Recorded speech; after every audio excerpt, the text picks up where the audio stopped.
I'd really like to welcome everyone to this guided practice session presented by the Contemplative Studies Centre at the University of Melbourne.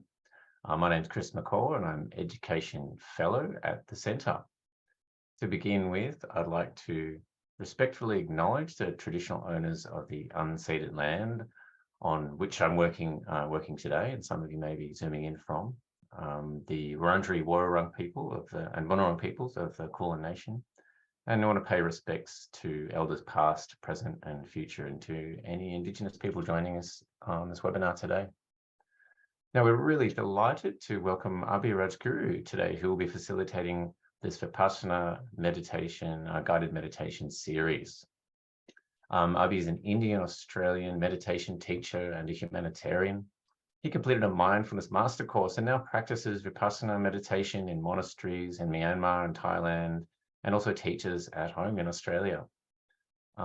So welcome, Abhi. But please note this introductory session will focus mainly on the key concepts of the tradition, while subsequent sessions will dedicate a bit more time to guided practice, but there'll definitely be a mix of that. Now today, we really encourage interaction and questions. So if you have any questions for Abhi, you can put them into the Q&A during the session, but we also have the chat open today, and Abhi might initiate some conversation through that too. So look, welcome Abhi, thanks for being here, and I'll pass it over to you now. Thanks a lot. Thanks very much, Chris, and the Contemplative Studies Centre at University of Melbourne. And thank you everyone from joining around the world. Yeah, really grateful for this opportunity. So a warm welcome everyone.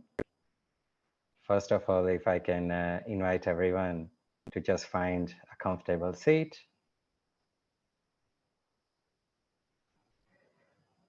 And let's start with tuning into our body in this present moment. See if you can feel your feet touching the ground.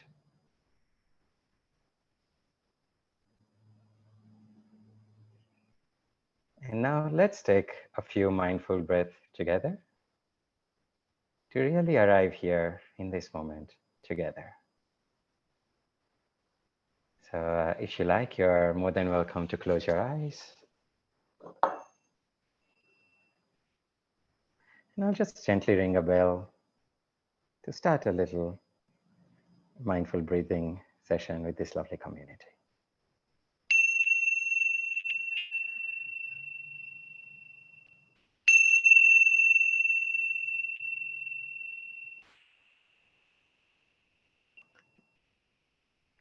Let's take a few slow breaths. They don't need to be deep necessarily, just nice and slow. Breathing in slowly and breathing out slowly. Breathing in slowly and breathing out slowly. Breathing in slowly and breathing out slowly. Now let's expand this to full body breathing like this. Breathing in, let's bring awareness in the whole body, and breathing out, relaxing the whole body. Breathing in, awareness in the whole body, and breathing out, relaxing the whole body. So wonderful to be in this, beautiful collective energy of this 70 odd people from around the world.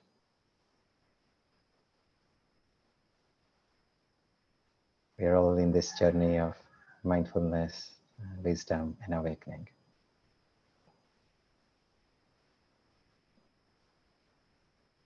Awakening together. Let's take one more mindful breath.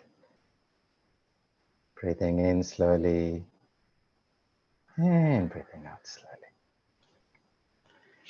Wonderful. Ringing the bell.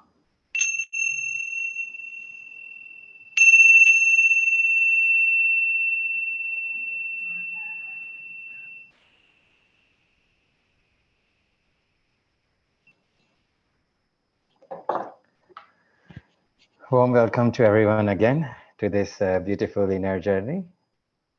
I will share some slides with you also, but please remember it's not as much about gathering the information from the slide. We will share it later anyways. You will perhaps gain much more just by really being present in this moment. All right, so I'll briefly share my screen with you as well.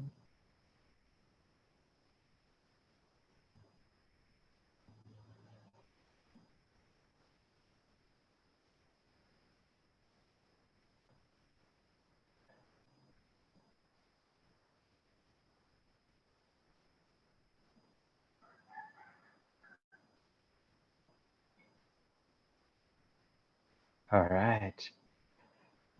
So yes, Vipassana meditation. And as I said, seeing reality in slow motion. Just want to give a very brief overview of our this beautiful 6 weeks journey together. Week 1, as Chris mentioned, we'll focus on some of the key concepts, a little bit of philosophy, really some of the important basic building blocks, so-called the method behind the madness. And we will just very briefly touch on the technique today. And then subsequent sessions, week 2 to 5, we will focus much more on the guided Vipassana practice and covering the Buddha's 4 foundations of mindfulness from week 2, 3, 4, and 5. And week 6 will be about integration of it all, more open awareness in daily life. So yes, seeing reality in slow motion. Not sure if any of you have seen the movie Matrix, but yeah, it's really like that. Sometimes we get the bullets coming in, from our own mind and from words and actions of others. And often we see it, I guess too late, and often we get shot by it. So this Vipassana is a technique in simple words. Vipassana consists of 2 words, Vipassana. So literally translated, it would mean special seeing, or in a fun, practical way, we'll make it reality in slow motion. And also, please know for these sessions, the focus is very much, keeping it on kind of still bringing the depth of wisdom from the monastery here in Asia. But yeah, keeping it, very practical, somewhat fun, somewhat joyful, lighthearted. And yeah, please know, I'm not an enlightened master, but yeah, I've been practicing over the last 5 years, and this has really transformed my life in such a beautiful way. So I'm very happy to share the little I know. So yeah, this is the Vipassana journey. First of all, I'd like to start setting intention.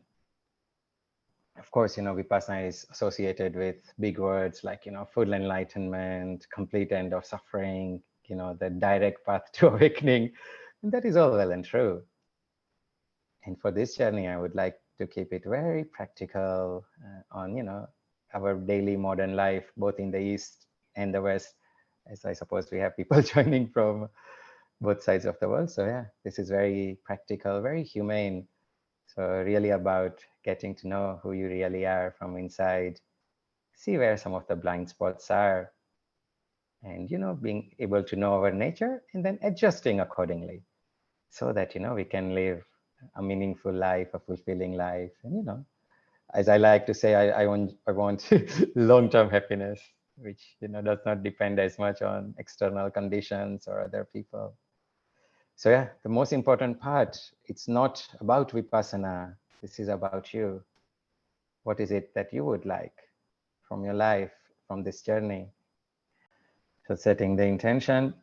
So the Buddha points out there are 3 types of happiness or peace, whichever word we want to use.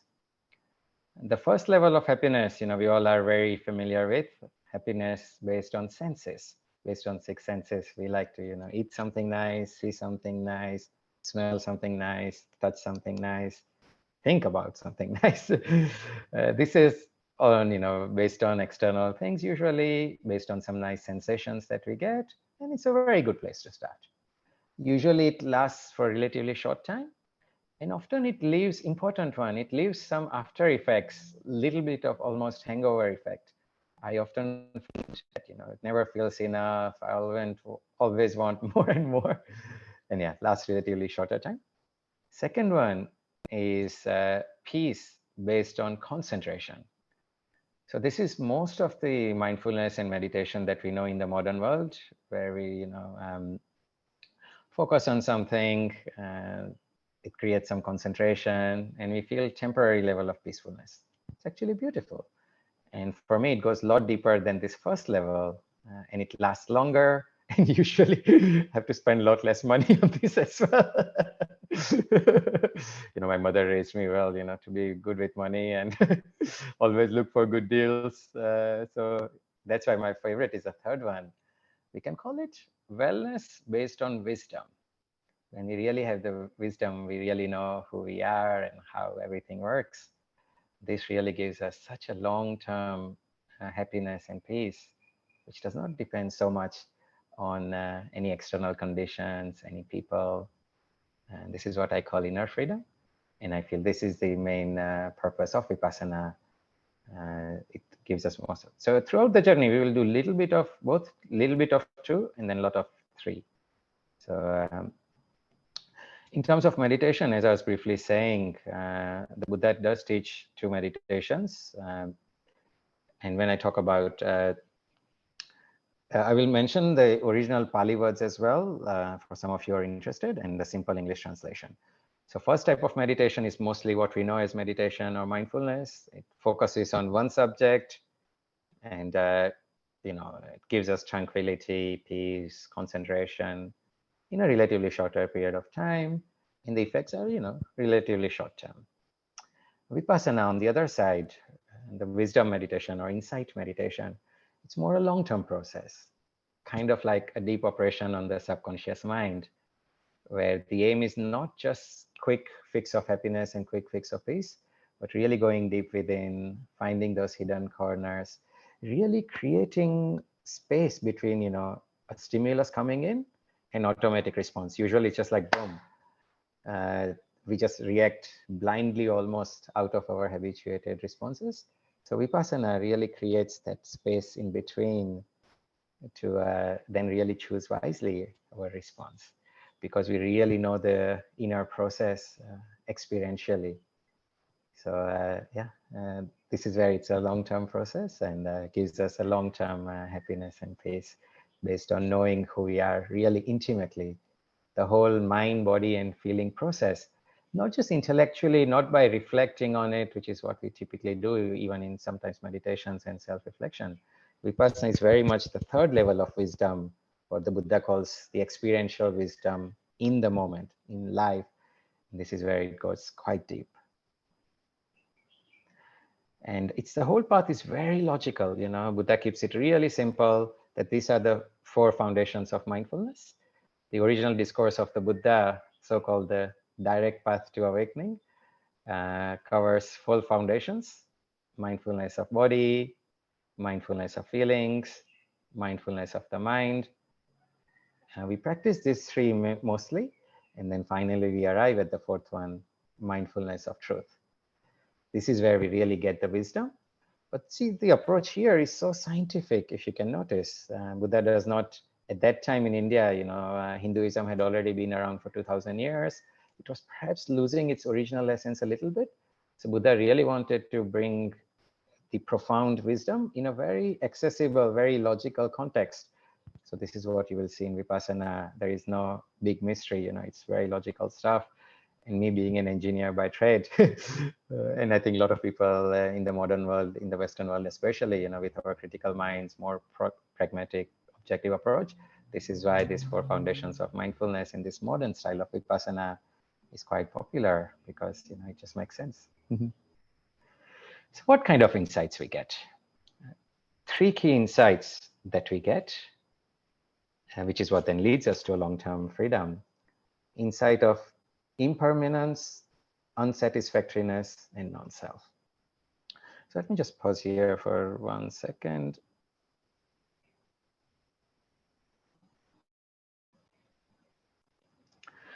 Okay, so these three insights. First one is impermanence.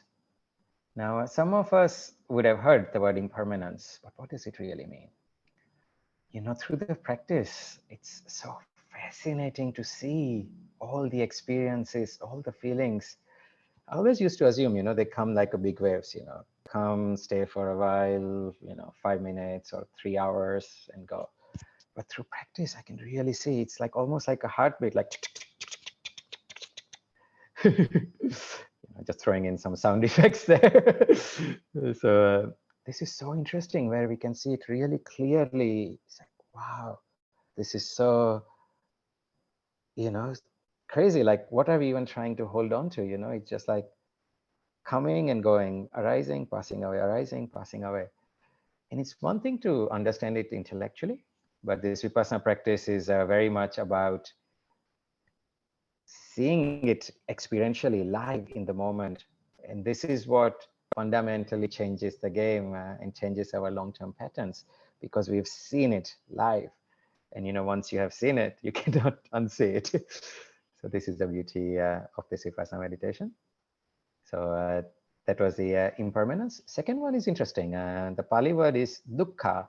Often in English is translated as suffering. But I like the word unsatisfactoriness more, because the word dukkha covers a lot broader spectrum than the English translation suffering. Of course, at a basic course level, like very noticeable suffering, physical or emotional or mental, that's definitely one form of dukkha. But also what the Buddha says, something quite profound, that nothing in this conditional world could actually give us a lasting sense of happiness or fulfillment. So I was like, wow, because, you know, for years and years, you know, first, you know, coming to Australia from very basic family background in India with almost nothing. I remember early days, you know, cleaning toilets, kind of sometimes sleeping on the floor. And then, you know, it was really funny. I thought, oh, once I have this, I will be fulfilled, you know, great job, traveling around the world, some money, great group of friends. I thought that will give me permanent fulfillment. It's like, oh, that did not. Then I thought, oh, if I start practicing some meditation and teach some, that would already give me permanent fulfillment. Or doing some charity projects, as I run some projects in India and right now to support the war refugees in Myanmar. But this is so interesting. As wonderful and fulfilling, you know, these things are. I clearly notice this does not give me permanent sense of fulfillment. So it's like, huh, okay, good. So this is what we mean by unsatisfactoriness. We still, of course, do what is useful, what we like to do within the conditioned world, but now just more without that expectation that this thing will give me, you know, the permanent happiness or permanent fulfillment, which the Buddha does point out, doesn't speak too much about it, but it exists outside the conditioned world. And this is where you see very clear similarities between this early Buddhism, is Theravada, and also early Hinduism. So I sometimes find early Hinduism or practical Hinduism or even the original Yoga Sutras and Buddha's Eightfold Path and Vipassana, there are such similarities. But yeah, this is perhaps subject for, you know, next series. And third and final insight here is non-self. Now, this is a very interesting one. Many spiritual traditions talk about no I or no self. And here, actually, I also use it as no I and no you, meaning there is no permanent entity which, you know, consciously chooses on its own, I will do this now, I will do that now. There is very fascinating process. The Buddha does explain it in beautiful discourse called dependent origination, as to how everything arises, but again, a subject for another time. But just if you come back for a second here, non-self, imagine there is no such thing as I or no such thing as you. No I, no you. Can I ask invite people to share? Can you imagine how your life would change if there was no such thing as I or no such thing as you? Because we can clearly see in the practice, you know, we have all the feelings of anger, sadness. Usually it's the sense of I, and the feelings or thoughts are so intertwined back. And it's like, being an observer, really see the whole picture, slow motion, so to speak. And like, wow, anger, happiness, and the so-called awareness or sense of I are maybe two different things. For me, it gives me so much of emotional freedom. And yeah, this really feeling of us and less selfishness, really. So yeah, this is why I love this path of Vipassana, because at experiential level, it gives individually to each of us, first of all, the inner peace, the freedom, the wisdom. And it's such a universal and simple practice that anyone could practice regardless of their religious or spiritual belief. And this is where I love this practice to individually transform myself and collectively, transform our humanity, the collective consciousness, because it's such a universal, such a logical, and such a profound path. So yeah, this is the three insights of Vipassana. And please know, in the interest of time, of course, these things we can spend an hour on each of this topic, but we're keeping it fairly straightforward here. But any questions, there'll be time after this. And of course, the Facebook group is there. I'm happy to share my email later as well. All right, so let me share just a tiny bit about the traditions of Vipassana, and then we will just introduce you a little bit to the technique, just to give you very basic of what it is, and then we will get into it more next time. All right. I'll share my screen again.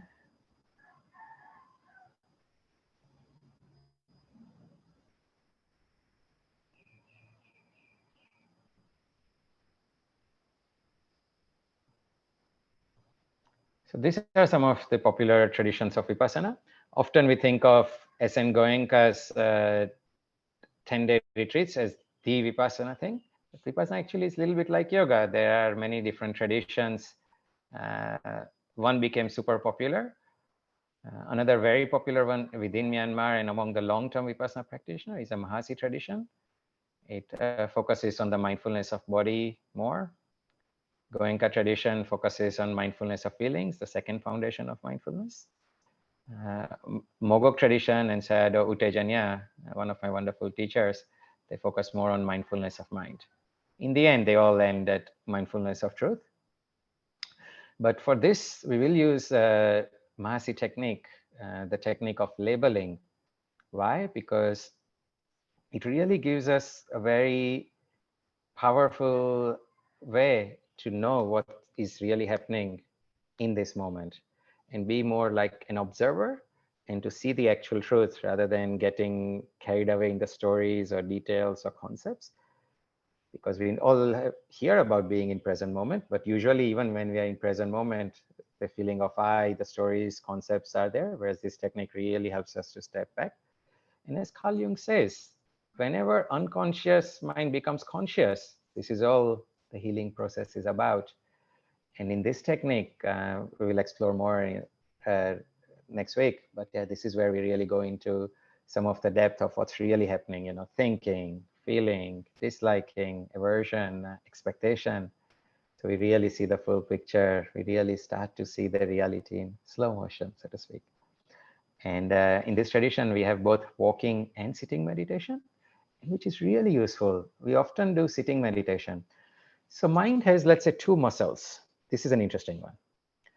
The two muscles of awakening. So for many guys, many men, when we want to have big arms, we only train the bicep, but actually the tricep is a much bigger muscles. So sitting meditation mostly focuses on the concentration muscle, gives us some peacefulness, sense of control. And when we do walking meditation, it actually focuses more on the awareness muscle, which is actually bigger than the concentration muscle. So in this technique, we will do both concentration and awareness. And I understand some of us might be in the office or might not be able to actually walk as such. So we will have simple alternative of standing or even doing this secret technique of walking whilst you're sitting that nobody knows. So we will cover that. And what is this technique? This is one formula of Vipassana. My beloved teacher, Ajahn Putta, currently I stay at this wonderful Vipassana monastery called Wat Sofaram in Chiang Mai, Thailand. And Ajahn Putta is a legendary teacher, you know.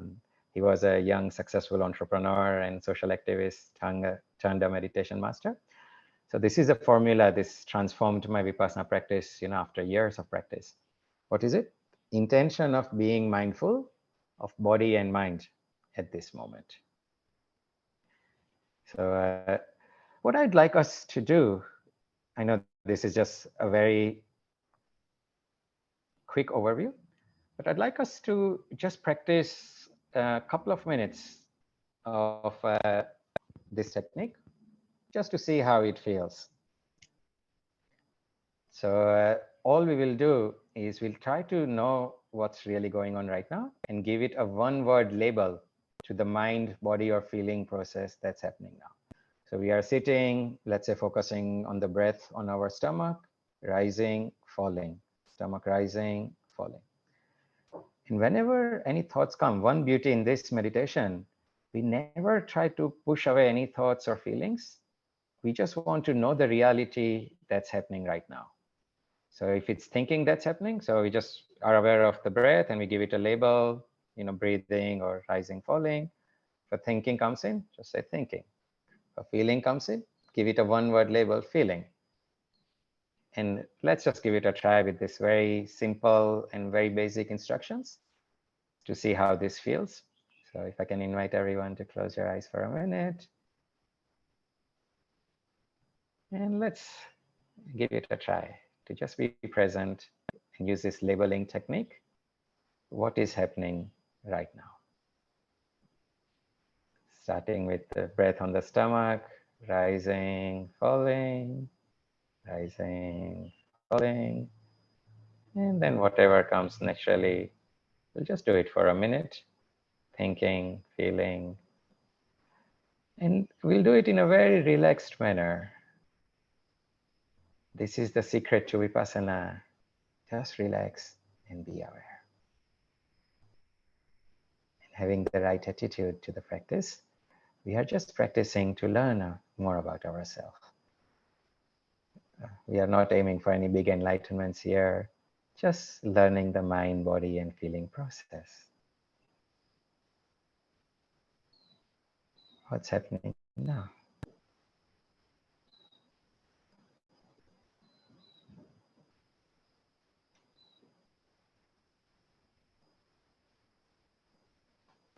Without trying to control anything, just allowing the natural process to happen. This is how we can really get to know the nature, by being like a scientist, a detached observer. You're just here to collect data of what is happening right now without trying to influence or change anything. We don't even need to have peace right now. Just knowing naturally, for example, mind is busy right now. Okay, busy mind, busy mind. Give it that label. And staying as an observer, trying to see the full picture.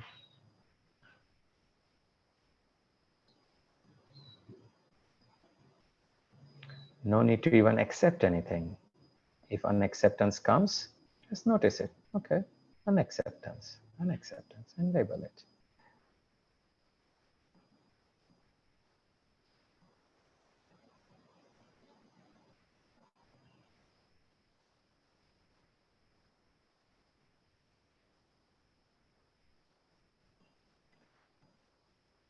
Any confusion, any feelings, any feeling come up, they're all perfectly fine.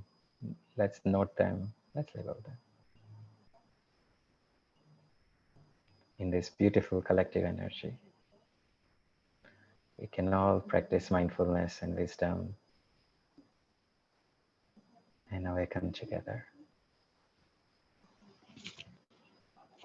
Wonderful.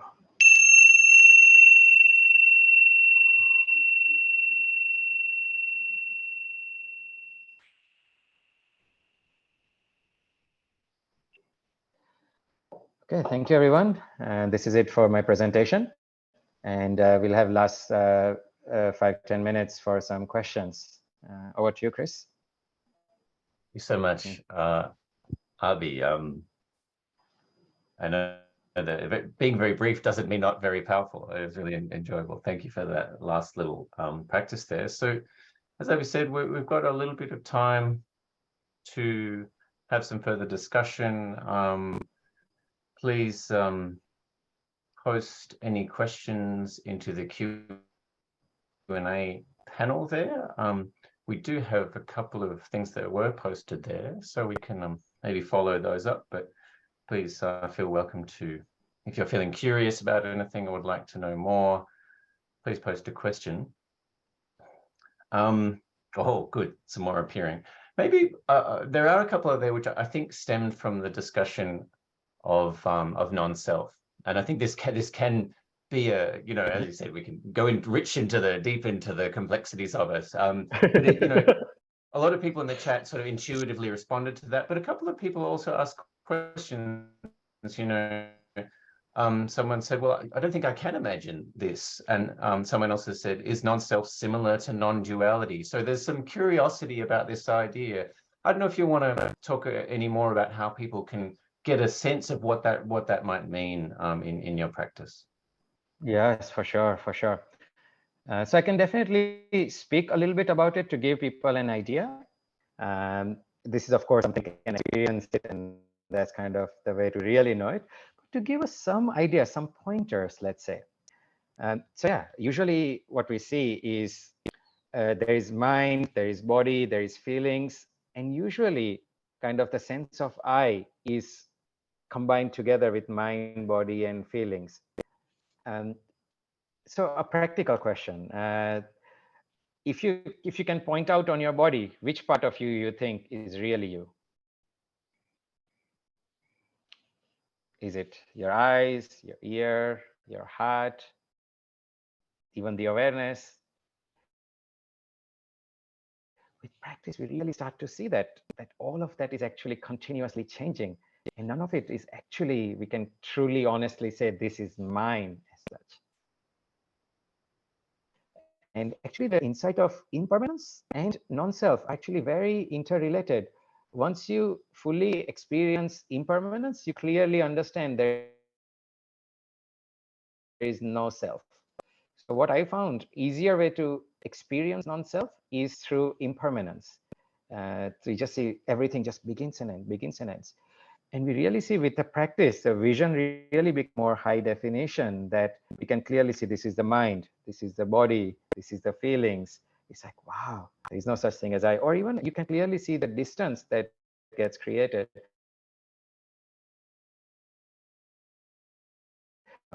Wow, the so-called I or awareness. This is where we see the difference. Different concept. It's a deeper discussion we can explore, but I can say that they both are going in a very similar direction for most of the time. Later on, slightly changing, but overall they both head in the same direction. And this is something we really have to practice to really understand. It's like, imagine you trying to explain to somebody how the mango tastes like, who never tasted the mango. So yeah, this is why my intention is to bring this depth of wisdom right now in this short context. But I have been running, and the intention is we are working together to create more of these long-term opportunities to practice in a more modern context with, you know, modern limitations, addressing modern challenges. So hopefully there will be more opportunities to really deep dive into it experientially. Thank you. Yeah, thank you. Probably have enough time for one more question. Now, there's a few coming up, so I do want to note that if a question has been raised and we don't get to it today, we will look to answer them in future sessions. So please do keep posting even though there's a growing list there. There's a few questions more about technique, about body posture. I imagine maybe we can get to those in future sessions where we do a bit more of the practice. But I think a question that was asked that may be able to speak to. Catherine says, can we have the benefits of Vipassana without doing a 10-day retreat? 100%. So Buddha never really taught in a 10-day retreat format. 10-day retreat format was just designed, you know, in 70s, 80s, 90s when Asen Goenkaji was teaching. it was a convenient way. But no, we can absolutely do it like what we are doing now over 45-minute session. And over the last 3 years, I've been teaching, like a 4-week, 8-week courses where, once a week for 2 hours we gather. So yeah, people have absolutely been learning that. And to be honest, the traditional way is actually learning one-on-one from the teacher or in a very small group, but really individualized journey. So yeah, it's absolutely possible. And nowadays there are a couple of people that teach in a more modern way as well.